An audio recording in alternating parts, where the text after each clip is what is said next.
अस्सलाम वालेकुम, मेरा नाम डॉक्टर लीना बशीर है। मैं कंसल्टेंट गायनेकोलॉजिस्ट और इनफर्टिलिटी स्पेशलिस्ट हूँ।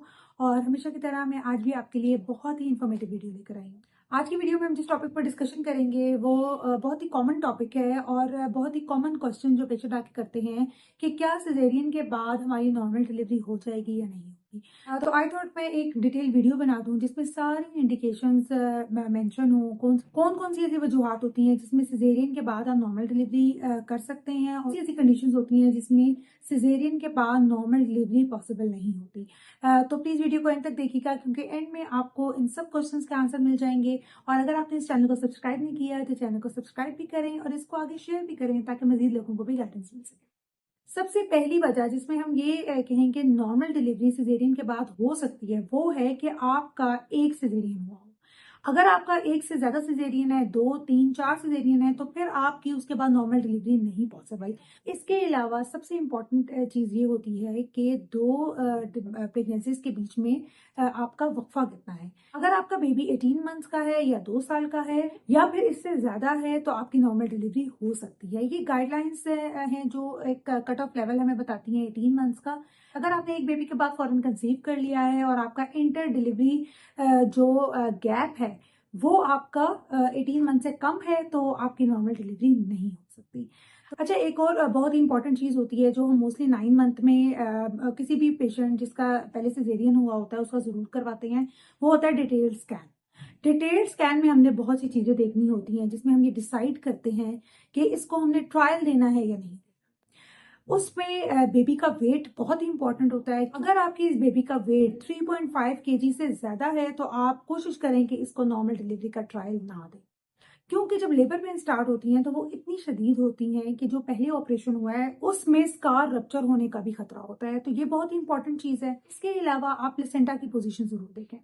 प्लेसेंटा अगर हाई अप है, बेबी का वेट ठीक है तो आपकी नॉर्मल डिलीवरी का ट्रायल दे सकते हैं। अल्ट्रासाउंड पे आप लाइकर वॉल्यूम भी देख लें। अगर बच्चे का पानी कम है तो आप कोशिश करेंगे नॉर्मल का ट्रायल ना दें। अगर बच्चे का पानी ठीक है, बेबी का वेट 3.5 केजी से कम है और प्लेसेंटा की पोजीशन भी ठीक है, मींस अपर सेगमेंट पे है, तो आप नॉर्मल डिलीवरी का ट्रायल दे सकते हैं। एक और चीज जो अक्सर लोग मिस कर देते हैं वो होती है स्कार थिकनेस। स्कार थिकनेस का मतलब ये होता है कि हम 9 मंथ में अल्ट्रासाउंड करके पहले का स्कार होता है उसकी थिकनेस देखी जाती है, मैयर की जाती है, उसका एक कट ऑफ लेवल होता है। अगर इससे कम है तो आप नॉर्मल डिलीवरी का ट्रायल नहीं देते, अगर उससे ज्यादा है तो हम नॉर्मल डिलीवरी का ट्रायल दे सकते हैं। ये कुछ चीजें होती हैं जो 9 मंथ में हम अल्ट्रासाउंड में देखते हैं। इसके अलावा जो बहुत ही इंपॉर्टेंट चीज है वो है कि जो पहले सिजेरियन है उसकी इंडिकेशन क्या है। अगर पेशेंट की पहले सिजेरियन की इंडिकेशन फीटल डिस्ट्रेस थी, ब्रीच थी या इसके अलावा कोई और प्रॉब्लम थी, लाइकर कम था, जिस तरह और भी बहुत सी इंडिकेशंस होती हैं, तब तो आप इसके बाद नॉर्मल डिलीवरी का ट्रायल ले सकते हैं। लेकिन अगर आपकी हड्डी का मसला था, आपके पेल्विस की हड्डी तंग थी, तो आप उसमें नॉर्मल डिलीवरी का ट्रायल नहीं ले सकते। तो indication of caesarean is very important. आपने पेशेंट से ये जरूर पूछना है कि जो पहले सिजेरियन हुआ था उसकी वजह क्या है। अच्छा, एक और बहुत ही इंपॉर्टेंट चीज़ है कि आपने अगर नॉर्मल डिलीवरी का ट्रायल लेना है तो आप किसी ऐसे सेटअप में लें जहां पर इमरजेंसी सिजेरियन की सहूलत मौजूद हो। क्योंकि जब पेशेंट लेबर ले रही होती है तो किसी भी टाइम पे अगर हमें लगे कि उसकी स्कार में, यानी कि जो पहले ऑपरेशन है उसमें पेन शुरू हो गया है या इसके सब का कोई और मसला हो गया है या बच्चे की धड़कन खराब होने लग गई है, तो हम फौरी तौर पर ऑपरेशन कर सकें। तो ये बहुत ही इंपॉर्टेंट है कि आप किसी ऐसे सेटअप में करवाएं जहाँ पे सारी सहूलियात मौजूद हो, जहाँ पे ब्लड बैंक मौजूद हो, ताकि किसी भी इमरजेंसी की सिचुएशन में हम ऑपरेशन कर सकें।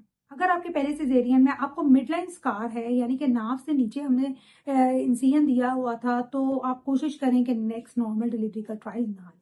जिन पेशेंट्स का पहले सिजेरियन है वो ये बात क्लियर कर लें कि आपको लेबर इंड्यूस नहीं की जाएगी, आपको दर्दें नहीं लगाई जाएंगी। 40 वीक से पहले पहले अगर आपको अपनी पेन स्टार्ट हो जाती हैं तब तो आपकी नॉर्मल डिलीवरी हो जाएगी। लेकिन अगर आपको लीकिंग स्टार्ट हो गई है, पानी पड़ने लग गया है, लेकिन आपको पेन्स नहीं आ रही, तो उस केस में भी हमने सिजेरियन ही करना होता है, क्योंकि हम इंडक्शन नहीं कर सकते। इन चीजों को अगर आप मद्देनजर रखेंगे तो ही आपकी नॉर्मल डिलीवरी हो सकती है। लेकिन आपकी किसी भी किस्म की अगर कॉम्प्लिकेटेड प्रेगनेंसी है तो नॉर्मल डिलीवरी का ट्रायल पॉसिबल नहीं होता। तो आई होप ये वीडियो आपको बहुत इन्फॉर्मेटिव लगी होगी। अगर आपको ये वीडियो पसंद आई है तो वीडियो को लाइक करें, चैनल को सब्सक्राइब करें और अपने फ्रेंड्स फैमिली के साथ शेयर करें ताकि वो भी भरपूर तरीके से फायदा उठा सकें। Thank you.